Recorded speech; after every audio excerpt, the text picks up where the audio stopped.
నేను direct question to CM. ఇప్పుడు సీఎంని మీట్ అయినా, సీఎంని మీట్ అవ్వడానికి నాకు ఎంత టైం వేస్ట్ అయిందో నాకు తెలుసు.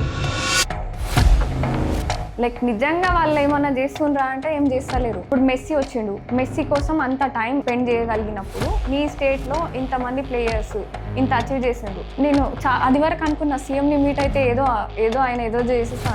ఈ మెస్సీని మీట్ అయినాక నాకు అర్థమైంది ఏంటంటే మన వాళ్ళకి అర్హత ఉండాలి, అది లేకుండా పొజిషన్స్ వస్తాయి చూడండి, చాలా డిఫికల్ట్. ఇప్పుడు ఉట్టిగా గ్లోబల్ అంటే గ్లోబల్ అయిపోదు.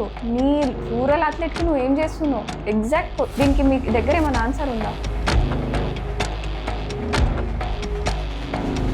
అండ్ స్పోర్ట్స్ కోటా కోసం మాత్రమే వచ్చే అథ్లెట్స్ ఉంటారు. స్పోర్ట్స్కి రియల్గా కంట్రిబ్యూట్ చేస్తున్న అథ్లెట్స్ ఎంతమంది ఉన్నారు? ఏం చేస్తున్నారు మీరు? నిజంగా ఏం సపోర్ట్ లేదు. నేను ట్రై చేసిన చాలా మంది, లైక్ నా కోసం మా ఎమ్మెల్యే అసెంబ్లీలో మాట్లాడింది, నా ఏరియాలో గ్రౌండ్ కూడా లేదు, ఆడ నుంచి ఒక అమ్మాయి ఇంత అచీవ్ చేసింది అని చెప్తే సీఎం ఏం చేయలేడు. అంటే ప్రతి దానికి ఫాలో అప్ చేసేటంత టైం, ఇప్పుడు వీళ్ళ కోసం నేను టైం వేస్ట్ చేసేటంత టైంలో నేను వేరేది ఏదైనా స్పోర్ట్ ట్రైన్ అయితే నాకు అక్కడ ఇంకొక మెడల్ వస్తుంది. ఇట్లా గ్రాంటెడ్గా ఉంటాయి వీళ్ళ బిహేవియర్స్. నేనేం ఎక్స్పెక్ట్ చేస్తాను, వీళ్ళు ఏం చేస్తారన్న హోప్ కూడా నాకేం అనిపిస్తలేదు.